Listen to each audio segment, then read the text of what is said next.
7월 11일 확신에 찬 기도. 오랫동안 아이를 갖기 위해 노력했던 리처드와 수잔 부부는 수잔이 임신했을 때 아주 기뻐했습니다. 그러나 산모의 건강 문제로 아기가 위험하게 되자 리처드는 매일 밤 아내와 아기를 위해 깨어 기도했습니다.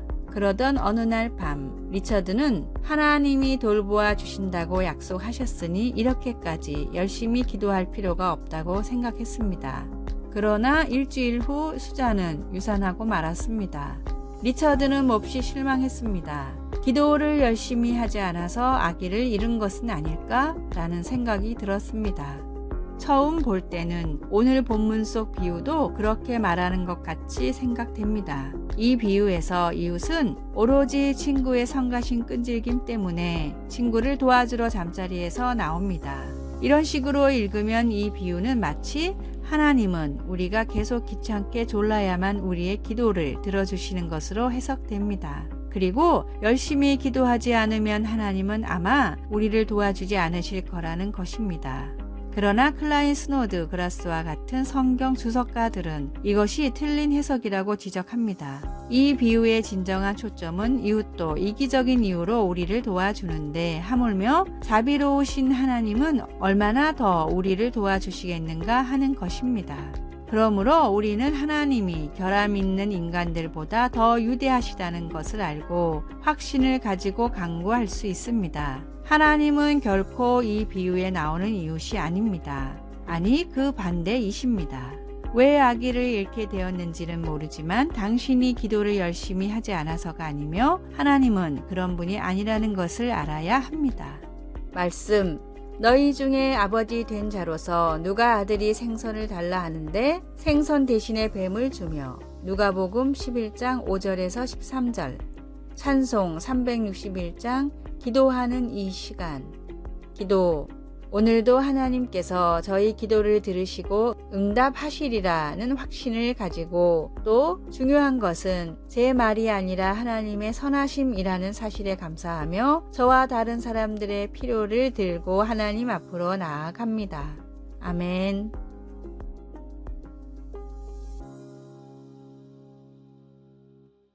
(7월 12일) 화요일 신앙의 생명주기.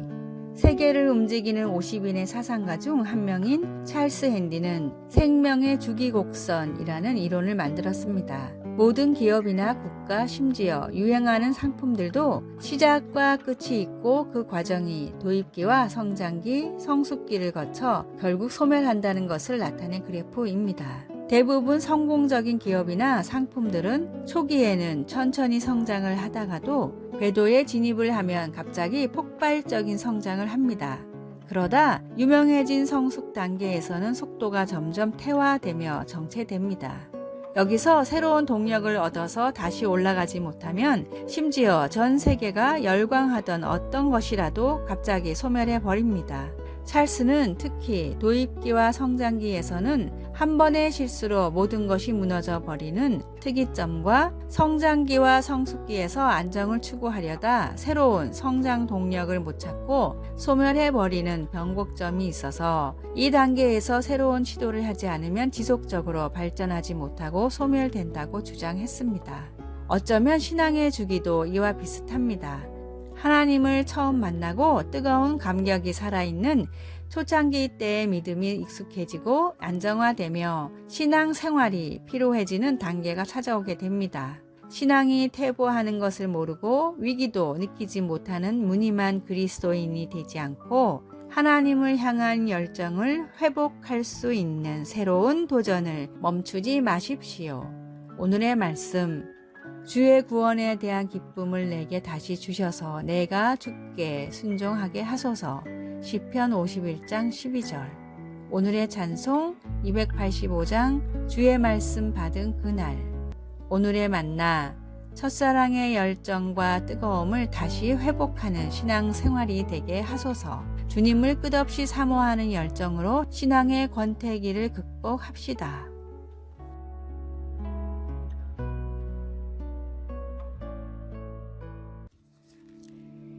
7월 13일 수요일 하나님의 도움을 구하기. 1800년대 후반 메뚜기 떼가 미네소타주로 내려와 무려 5년간 농작물을 훼손시켰습니다. 농부들은 타르를 사용하여 메뚜기를 잡고 밭을 태워 메뚜기 알을 없애려고 노력했습니다. 굶주림 직전까지 간 많은 사람들은 절실한 마음으로 주 저녁에 걸쳐 기도의 날을 정해서 함께 하나님의 도움을 구하기를 원했습니다. 이에 동의한 주지사는 4월 26일을 기도의 날로 잡았습니다. 함께 기도하기를 마친 후 며칠 동안 날씨가 따뜻하여 메뚜기 알들이 부화되기 시작했습니다. 하지만 나흘 후 놀랍게도 갑자기 온도가 영하로 떨어져 애벌레들이 모두 죽어버려서 많은 사람들이 크게 기뻐했습니다. 이제 미네소타주 농부들은 다시 옥수수와 밀 그리고 귀리를 추수할 수 있게 되었습니다. 여호사밧 왕의 통치 기간 동안 하나님의 백성들을 구원한 것 또한 기도였습니다. 강력한 군대가 그를 대적하러 온다는 소식을 접한 여호사밧은 하나님의 백성들을 불러서 기도하고 금식하게 했습니다. 백성들은 이전에 하나님께서 어떻게 그들을 구하셨는지 기도로 하나님께 상기시켰습니다. 그리고 여호사밧은 견책이나 전염병이나 기근 같은 재난이 그들에게 닥쳐온다면 하나님께서 들으시고 구해 주실 테니까 하나님께 부르짖겠다고 말했습니다. 적군의 침략으로부터 그의 백성들을 구해주신 하나님은 우리가 고통 중에 부르짖을 때 들으십니다. 그것이 인간관계의 문제이건 자연재해의 위협이건 모든 염려를 기도로 하나님께 올려드리십시오. 그분께는 어려운 일이란 없습니다. 말씀.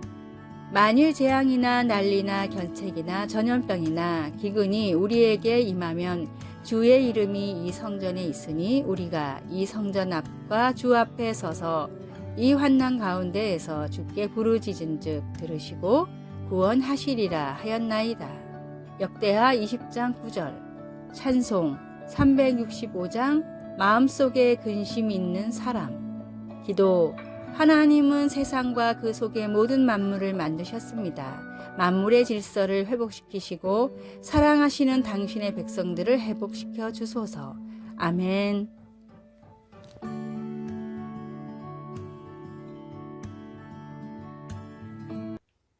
7월 14일 목요일. 거북이와 개. 바다 거북은 알을 낳을 때 모래사장을 깊숙이 파서 100개나 낳습니다. 갓 태어난 바다 거북이 기어 올라오기에는 너무 깊은 구덩이지만 신기하게도 다친 곳 하나 없이 모래사장으로 기어 올라옵니다.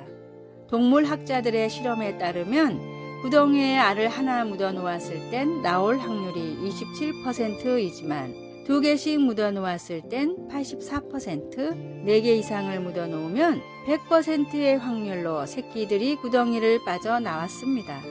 최초로 태어난 바다 거북 새끼는 구덩이 벽을 파서 경사를 완만하게 만드는데 뒤이어 깨어난 거북이는 이 거북의 등을 타고 올라가 더 높은 벽을 파내고 나중에 깨어난 거북들도 차례차례 파낸 모래를 다져서 발판을 만듭니다. 시간이 조금 지나면 구덩이에서 모래사장으로 나갈 수 있는 완만한 길이 생기기 때문에 4마리 이상의 알이 있는 구덩이의 바다 거북들은 안전하게 밖으로 나올 수가 있었습니다.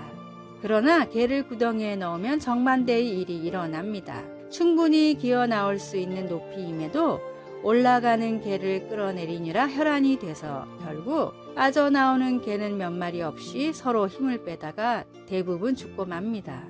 위기일수록 필요한 것은 끈끈한 협력입니다. 잘못을 서로 인정하고 개선하는 것도 중요하지만 하나의 믿음으로 말씀대로 연합하는 것이 더더욱 중요합니다. 하나님을 믿는 성도끼리의 거룩하고 아름다운 연합으로 신앙의 위기를 지혜롭게 극복해 나가십시오. 오늘의 말씀.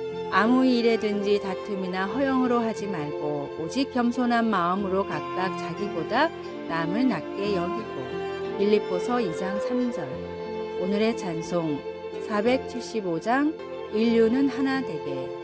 오늘의 만나. 선한 마음으로 연합하는 그리스도인들을 위해 기도하게 하소서. 갈등과 분란을 조장하지 말고 지혜롭게 해결하고자 노력합시다.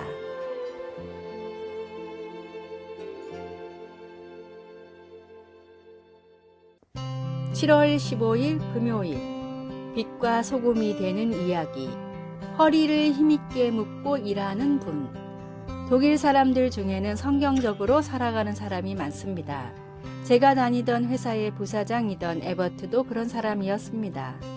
저는 그 회사에서 10년간 일했는데 그의 성경적인 고결함을 말해주는 사건이 있었습니다. 그는 56세 때에 은퇴했습니다. 사실 제가 29세에 회사 중역이 될 수 있었던 것은 그가 은퇴를 빨리 했기 때문입니다. 그가 일찍 은퇴한 이유는 큰 회사 설립에 성공했고 재정적으로 여유가 있었기 때문입니다. 그는 더 이상 세상적인 성공을 꿈꾸지 않고 평범한 가장으로 돌아가 자기가 세운 회사에 컨설팅이나 해주면서 살고자 했습니다. 그런데 그가 고용하고 승진시킨 그 중역들이 그를 고용해주지 않았습니다. 그는 큰 상처를 입고 저를 찾아왔습니다. 저는 그에게 함께 사업을 하고 수익은 똑같이 나누자고 제안했지만 그는 자기가 일한 만큼만 보수를 주면 된다고 했습니다. 그리고 처음에는 일주일에 하루 정도만 일하고 회사가 바빠지면 근무 시간 중 반 정도만 일하겠다고 했습니다. 하지만 곧 회사가 바빠지자 그는 근무 시간의 4분의 3가량 일하고 일한 만큼만 월급을 받았습니다. 그는 항상 저보다 먼저 일어나 회사 문을 열고 커피도 자기가 직접 내렸습니다. 그는 하나님의 말씀 그대로 자기 허리를 힘있게 묶고 일하는 분이었습니다.